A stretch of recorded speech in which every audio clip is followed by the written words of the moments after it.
Morning, guys. Happy Sunday. I have been wanting to get a little bit more active with you on some things and honestly not really knowing how exactly to do that. And so I'm just trying to start at the beginning and get us on you know, uh, uh, into the habit of meal planning every single week and getting back to the basics of trying to save money in our grocery budget and feel good every single day and still have room for treats and holiday parties and all of the things. And the way that I know best to do that is by making a meal plan and having a plan. And I love that quote that went up on the post this morning. I saw that while I was getting ready for this call, and it's so true.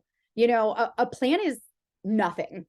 A plan is the nothing. It's just words. It's an idea. It's a thought. It's this intangible thing. But planning is an action. It's a verb. It's something that you are physically doing. And by doing the planning, you're going to come out on top. So I want to screen share with you really quickly and walk through the ABCs.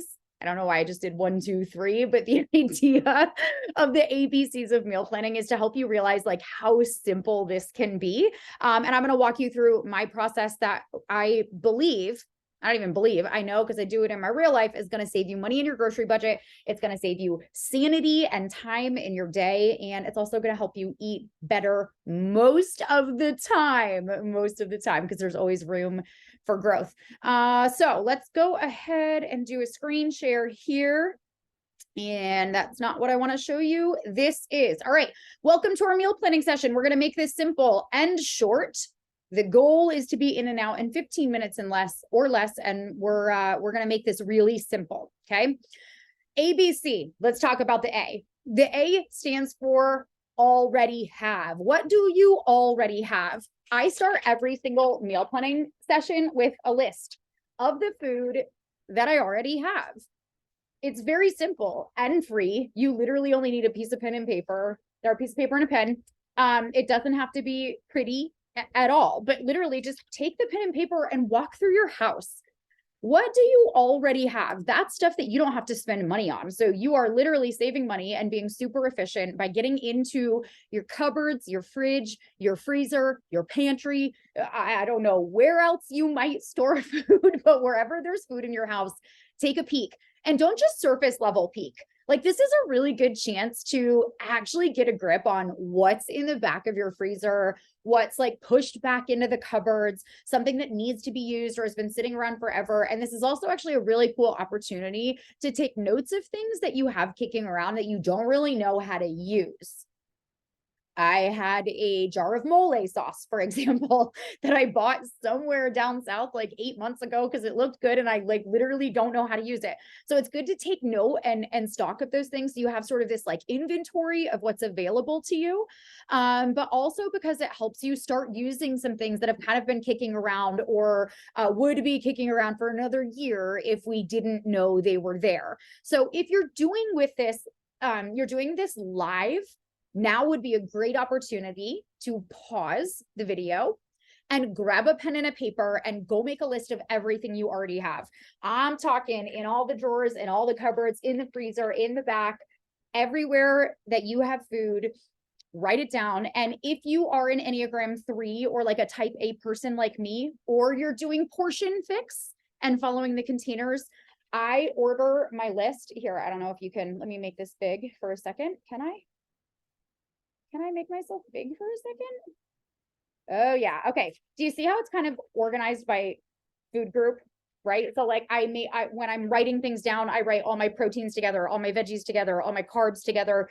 So as I'm mapping out containers, it's a little bit easier. So go ahead and push pause, make your list, come back. We're going to move on to step B. Okay. The B in ABC stands for break it down. So we've got, what do I already have?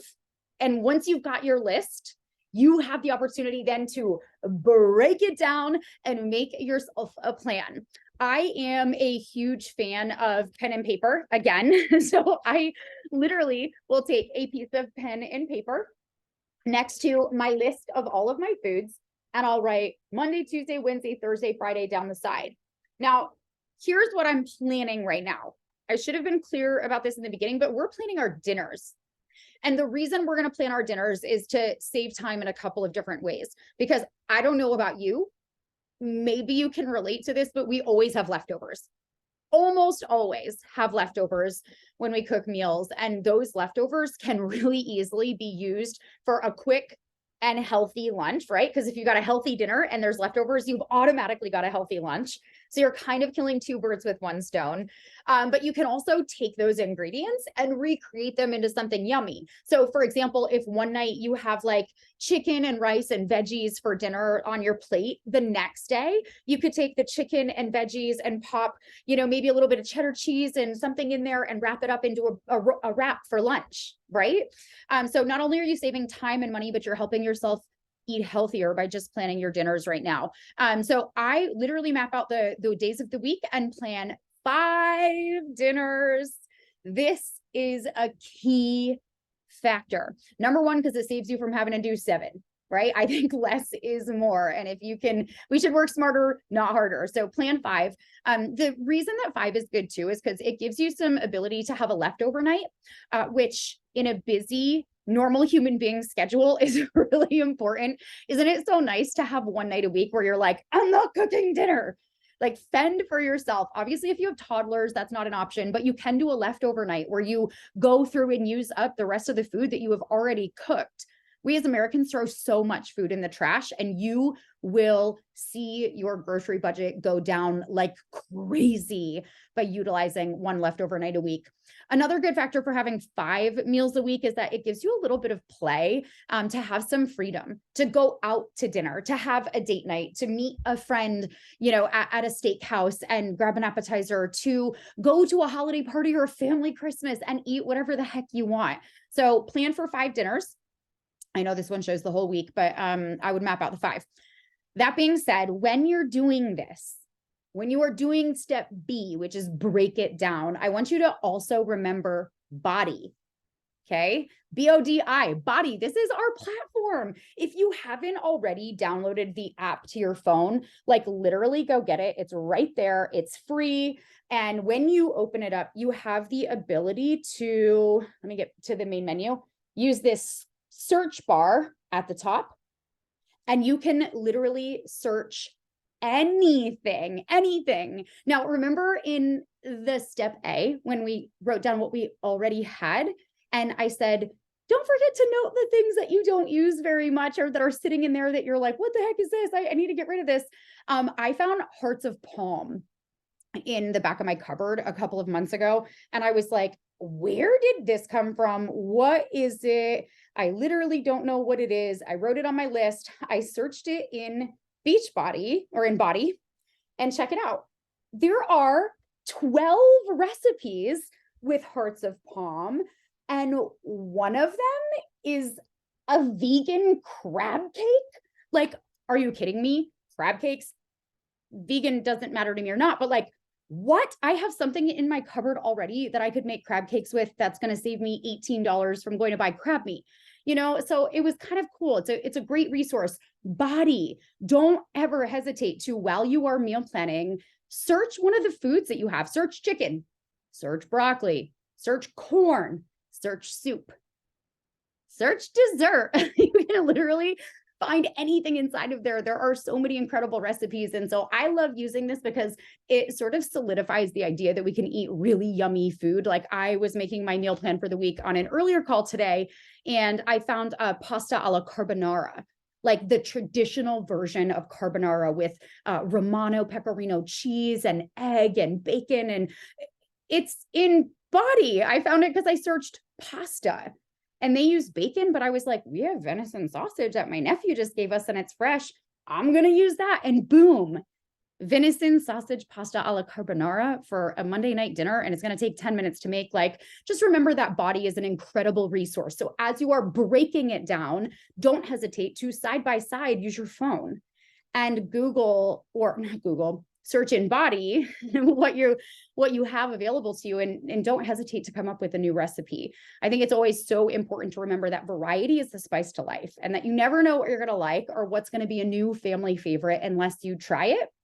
And it's also really good to get used to cooking some different things and with different ingredients. It will broaden your base. Okay. So break it down, write down all the meals that you're going to have, use a leftover day. And that brings us into the C piece. And step C is, the word really stands for get creative. And that means asking questions. Being a creative is, okay, hang on. Apparently I'm not knowing what I'm about to say. Get creative, be inquisitive. The idea of meal planning is that this is a learning curve, okay?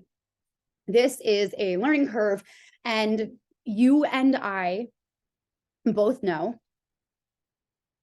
that you have things to learn, that I have things to learn, that we together have ways that we can grow, and that we have the ability to use things like Body, like Pinterest, like one another, like messenger threads, like text messages, like phone calls, to stay in connection, stay in community, ask questions, be inquisitive, and get creative with figuring out how to feel good. Because at the end of the day, the meal planning is going to save you time. And it's definitely going to save you money.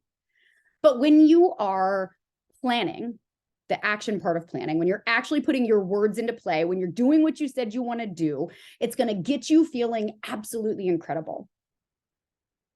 And eating really good food on a more often than not basis is going to help you feel good. It's going to help your cells regenerate in a more healthy fashion. So your brain is going to function better. You're going to have more energy. You're also going to sleep better, and your blood sugar will be more stabilized, which means you're not going to crave chocolate randomly or get tired at 3 o'clock in the afternoon because you just get that midday slump when your blood sugar drops. Like, meal planning and food literally can impact, affect, and change your entire life. So don't hesitate to get creative, try new things, ask a lot of questions, and lean into this community, because where there is one, things can happen.